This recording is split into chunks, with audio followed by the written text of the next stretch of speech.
Network. And I am excited to be with you and to be spending this time together. Today, we're going to talk about helplessness because, in the face of so much of what's going on in the world, a number of us feel helpless and at the effect of things. And I want to explore with you how, even in the face of helplessness, we can find our footing and find our center and our balance. So, before we get started, let's just take a minute to get present here. So let's take a deep breath in through your nose. Hold it and imagine all that wonderful oxygen flowing into your lungs and into your bloodstream and nourishing every cell in your body, bringing health and vitality to your organs. And as you exhale, let's exhale any tension or stress in your neck and your shoulders, your back, your arms and legs. And now let's take another deep breath in through your nose. Hold it, and this time imagine sparkling white light that is coursing through every molecule of your being and beyond, connecting you with this vast universe that we are all so much a part of. And now let's just gently press our palms together and softly, softly, softly rub your fingers against your palms so that you can feel the delicious tingling of that sensation and how really lovely it is to be able to have all these sensations that we get to experience in physical bodies. And with that, let's bring ourselves present right here, right now. Good morning, Julie Kiss. Welcome. So glad to have you here. And welcome to everyone else who's here this morning. I'm so glad to be with you. And we're going to talk about helplessness this morning. And this came up for me yesterday, actually, feeling really helpless in the face of a dear friend who is experiencing a lot of deep challenges and upset and despair in their lives right now. And I felt really helpless to be able to do anything to support and assist this person beyond just being there. And I think that in these times, there's lots going on that a lot of us might end up feeling helpless about.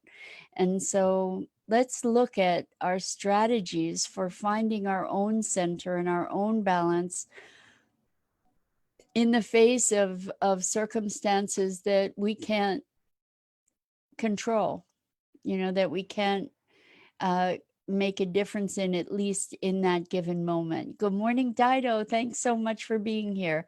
We're talking about helplessness. So helplessness in the face of circumstances that are beyond our control.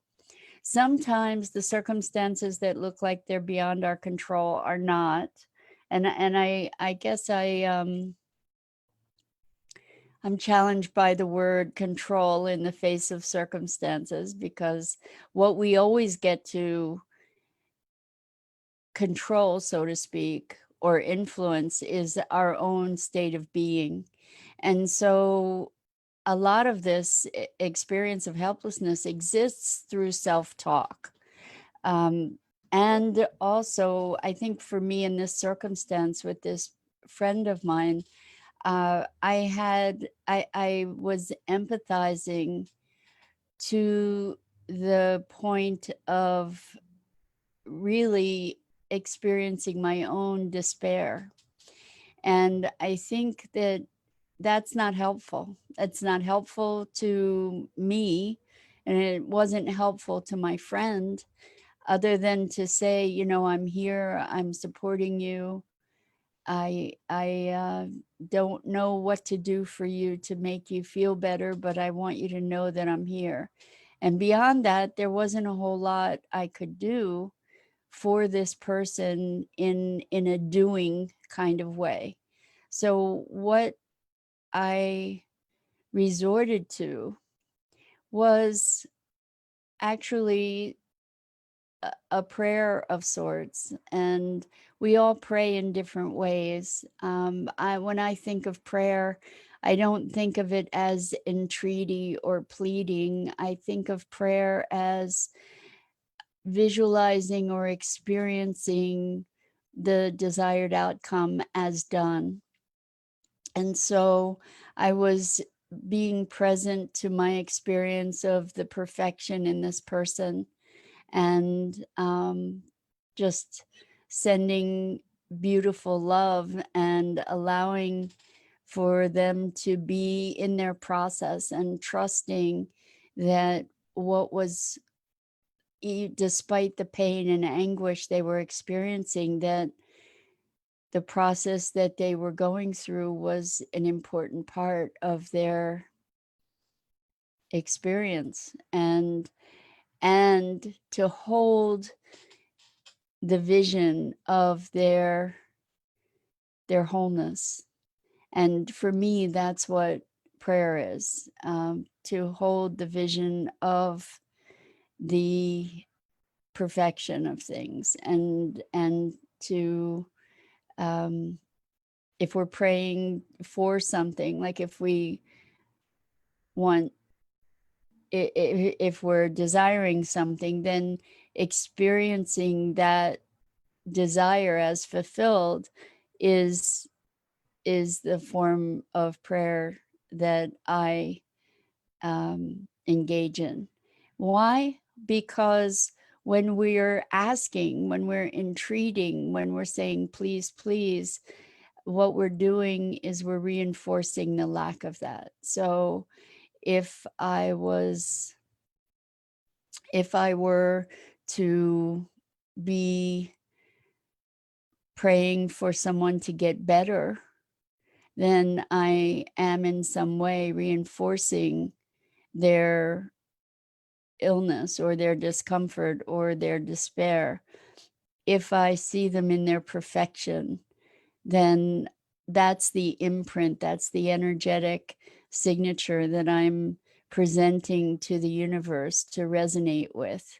And if I don't have a particular vision of what that looks like, then sending love, just pure love, love heals and strengthens people to move through difficult circumstances. So I'm wondering about you and what you're feeling in terms of helplessness, how you contend with feelings of helplessness, especially in this crazy time that we're in, where there's so many things that are unanticipated and beyond our control.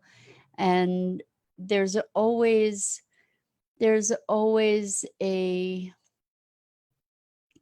benefit or opportunity or possibility in any circumstance. And by sourcing that possibility within ourselves, it empowers us to respond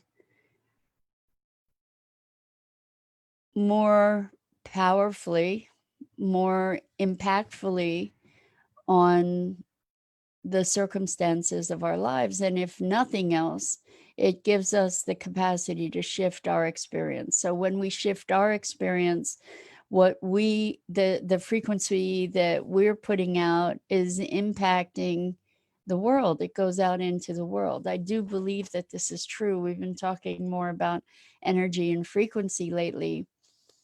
And by keeping our frequency high, or by elevating our own frequency, we do put that signature out into the world. And so if we believe in the butterfly effect, if we believe in our connectedness with one another, then by shifting our experience, we shift the experience of the world, or we have an impact in the broader universe. So I'm wondering about your strategies for dealing with helplessness. So in the face of some of the health things that are happening in the world, when I felt helpless about COVID and about what might be happening, and I felt like I was overtaken with fear for a bit there, what I realized is that by doing service, by taking action, I could mitigate my feelings of fear and helplessness. And that's where this podcast began, is out of really deciding to do service, take action, connect with people, create a forum, ideally, where we can have these conversations. And that took me out of myself. It raised my frequency. It allowed me to be taking action that felt a whole lot more productive than being at the effect of my fear and helplessness. And so there's not always something we can do in the world uh, that looks like doing. I imagine praying is doing, but it doesn't necessarily show up in the outer world that way. So, what kinds of actions can we take that are empowering? I encourage you not to do actions for action's sake. I encourage you to do actions from inspiration. And what I mean by that is, for instance, this morning broadcast that I'm doing really came from inspiration. It came from a welling up from inside of me to say, this can make a difference. It can make a difference for the people that I connect with you guys, and it can make a difference for me by being connected.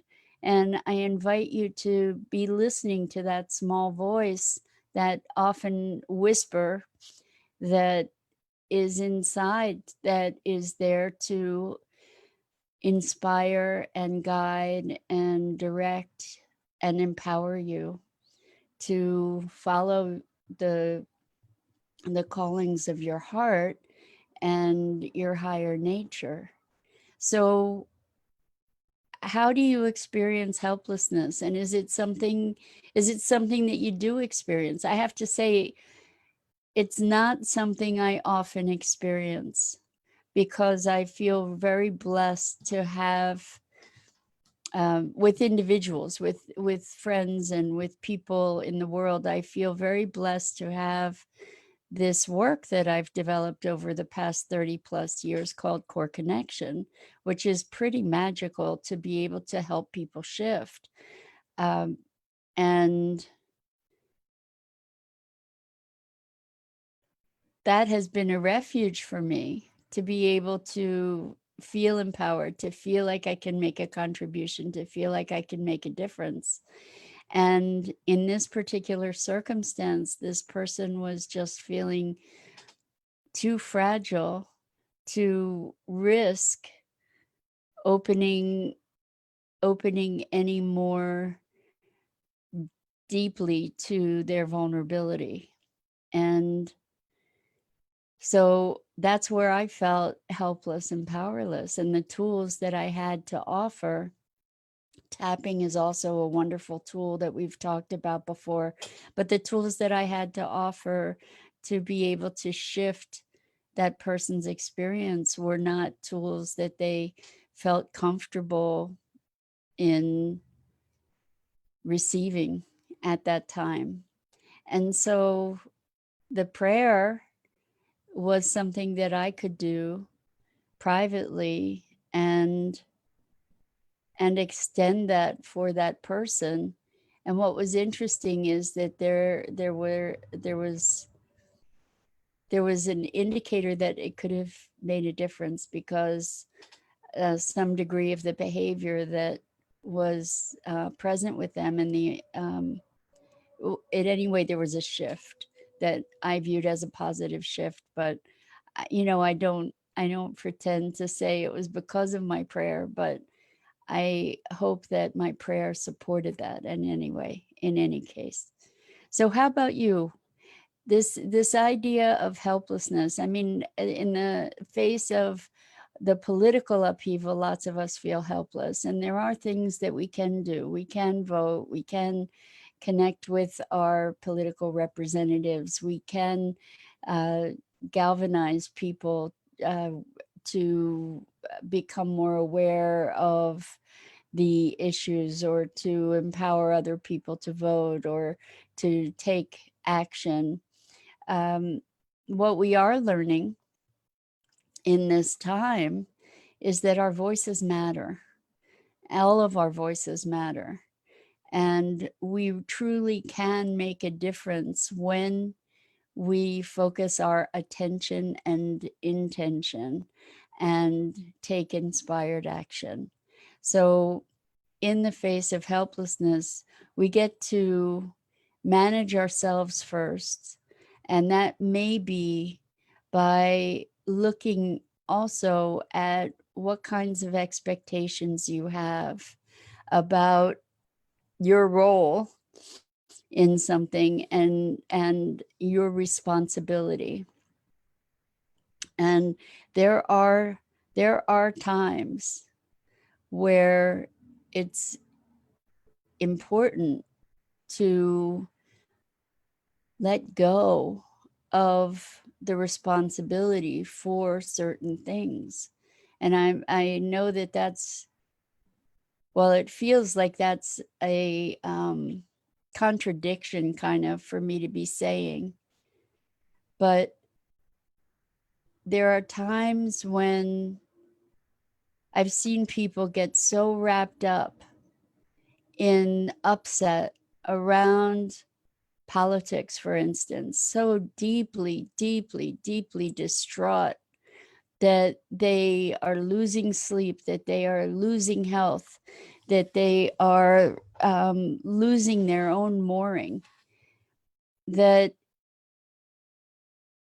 it's an act of self-preservation in the face of such a thing to extract oneself from that, to narrow a focus to what is possible in your own world.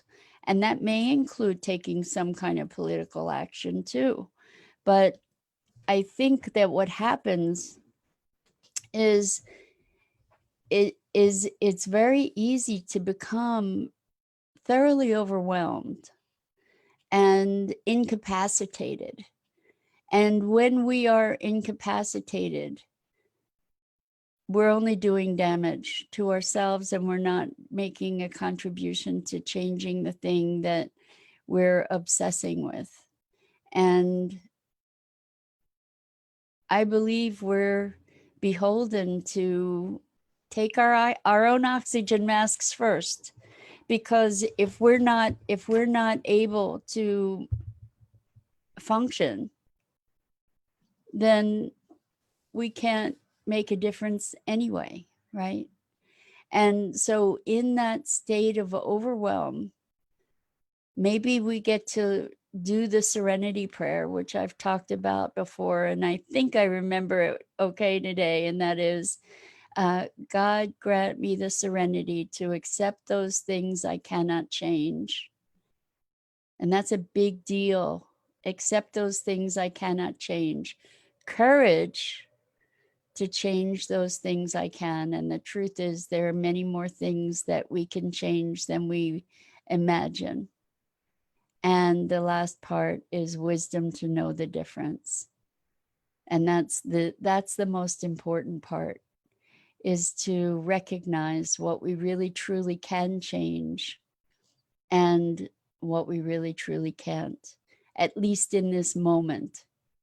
And that's such a wonderful piece of guidance. God grant me the serenity to accept those things I cannot change. That's where, with this friend, I had to surrender. I had to surrender to a higher trust, in a way, to say, I'm helpless here to make a difference directly, other than my prayer, which maybe did make a difference. And I handed over, I asked for grace for this person. And so that's the serenity to accept or surrender to those things you cannot change, and courage to change those things I can. So to do and be in a way that creates transformation and change. And part of that is shifting our view of something, because helplessness, in many circumstances, helplessness is a a perspective, it's an interpretation. So if I feel helpless in the face of something, there's maybe an underlying assumption that I should be doing something else, that I should be acting in some way or another that I am not. And so the helplessness, in a way, is in response to taking on a sense of responsibility that may or may not be yours. And we get to look at that too. So I don't have a whole lot more to say unless you guys have some input about this whole notion of helplessness and how to find our center. One of the ways that we can find our center is through finding serenity, finding acceptance, and surrender to the capacity that we have to make a difference in a given moment. And um, another way that we can find peace is by shifting our mindset. And that's really part of the surrender discussion, but there may be another way to think about things instead of I can't do anything about it, to be saying, what can I do that would be productive? How can I view this in a way that I can find possibility and inspiration? So again, it's always important to recognize the questions that we ask of ourselves and to be alert to asking life-giving, empowering questions. So I'm just thinking about the question, what can I do, is sometimes spoken in a sense of resignation. What can I do? And rather than the what can I do question, perhaps, what can I do that would be empowering? What can I do that will make a difference? What can I do that will shift the dynamics of the situation? And you can go from there. So anyway, that's another day here on the Core Connection, thinking about the things that we confront on a daily basis in our lives, and looking at how we can elevate ourselves and others by our presence, by our awareness, by elevating our consciousness. And I'm here every weekday morning at 9 a.m. Eastern Time, and this is on daily broadcast live on Enlightened World Network. So I invite you to check out the other wonderful programming on Enlightened World Network, and also on Enlightened Living. Thank you, Julie. I'm glad that you found it helpful. I so appreciate you being here today. And I appreciate everybody who's joining us for these conversations. And until next time, I just am sending so much love and compassion your way. Take care.